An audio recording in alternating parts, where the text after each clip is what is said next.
Hi friends, welcome to my YouTube channel Sanjay Academy. कैसे हैं आप सभी लोग? आई होप मस्त होंगे और बहुत अच्छे से अपने एग्ज़ाम की तैयारी कर रहे होंगे। देखिए, जो आपका सीटेट का पेपर होने वाला है 7 जुलाई को है।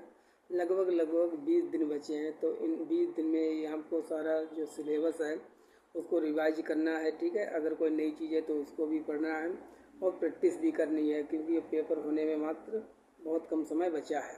इस दिन में आपको बहुत कुछ ज़्यादा मेंटेन करना है, बहुत चीज़ें याद करनी हैं। तो बहुत से कैंडिडेट हमसे पूछते हैं कि कौन सी टेक्निक अप्लाई करें कि जिससे कि हम ज़्यादा चीज़ों को याद रख सकें कम समय में। तो इसके लिए मैं आपको एक टेक्निक बताने वाला हूँ। ठीक है, अगर आपने इसको अप्लाई किया तो आपको 100% बेनिफिट होगा। मैंने इसको अप्लाई किया है। ये एक टाइम मैनेजमेंट की टेक्निक है जिसको फ्रांसिस क्रिलियो ने डेवलप किया था 1980 में।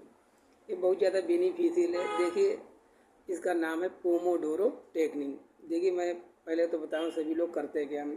जैसे लंबे लंबे लगभग सिटिंग की जो होती है, लगभग एक 2 घंटे पढ़ते रहते हैं, फिर उसके बाद 2-3 मिनट का ब्रेक लेते हैं।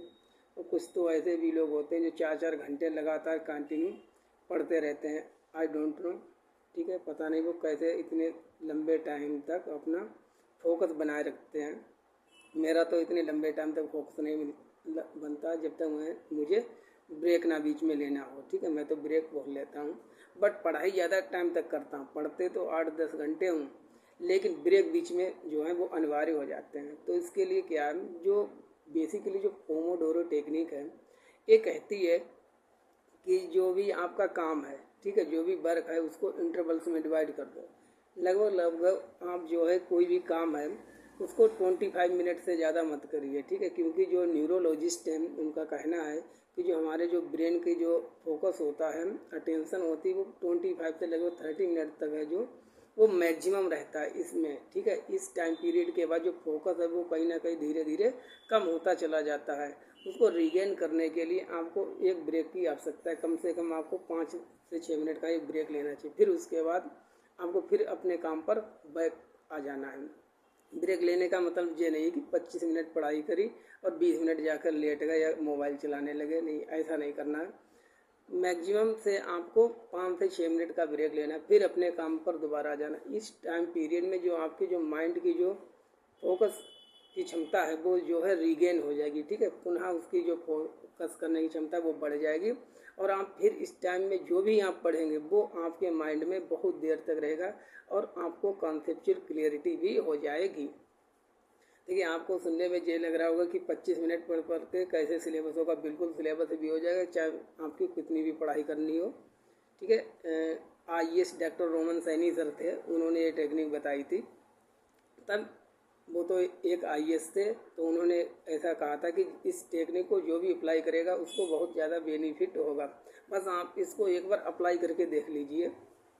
तब आपको क्या करना है, आज से इसको क्यों अप्लाई करना है, क्योंकि इससे आपका जो सिलेबस है वो कम टाइम में ज़्यादा जल्दी से तैयार हो जाएगा। और सबसे बड़ी बात यह है, आप चीज़ों को याद रख पाएंगे। अब आपने पढ़ तो बहुत लिया, लेकिन भूल जाते हैं। बार बार अगर रिवाइज करते हो किसी चीज़ को, तब उसमें टाइम वेस्ट होता है कि नहीं होता। अगर किसी चीज़ को इतनी अच्छी से प्रकार से पढ़ लिया जाए कि एक दो बारी अगर उसको हम याद करने वो हमारे अंदर आ जाए, ठीक है, हमारी इसमें कंसेप्चुअल क्लियरिटी बन जाए, तब इससे हमारा टाइम जो है वो बहुत ज़्यादा सेव हो जाएगा। ठीक है, ना कि ऐसा है कि एक ही चीज़ को बार बार पढ़ने पर, तो उससे तो और हमारा टाइम जो होता है वो वेस्ट होता है।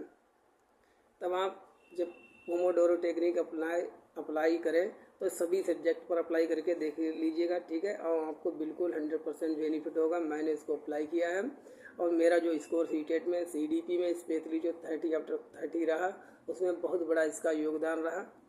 इसीलिए मुझे जो CDP है वो उसकी इतनी ज़्यादा अच्छे से कॉन्सेप्ट क्लियर कर पाया मैं कि जब 25 मिनट में पढ़ता था उसमें बहुत कम टाइम होता है। ठीक है, फोकस मैक्सिमम होता है, तो उस टाइम पे जो चीज़ें पढ़ लेते हैं, समझ लेते हैं, वो ज़्यादा देर तक हमारे माइंड में सेट हो जाती हैं। और पढ़ने को तो 4-4 घंटे लगातार पढ़ते रहो तो आप बैठ सकते हैं, लेकिन फोकस जो होता है वो कहीं ना कहीं डिले हो जाता है, ओवर थिंकिंग करने लगते हैं।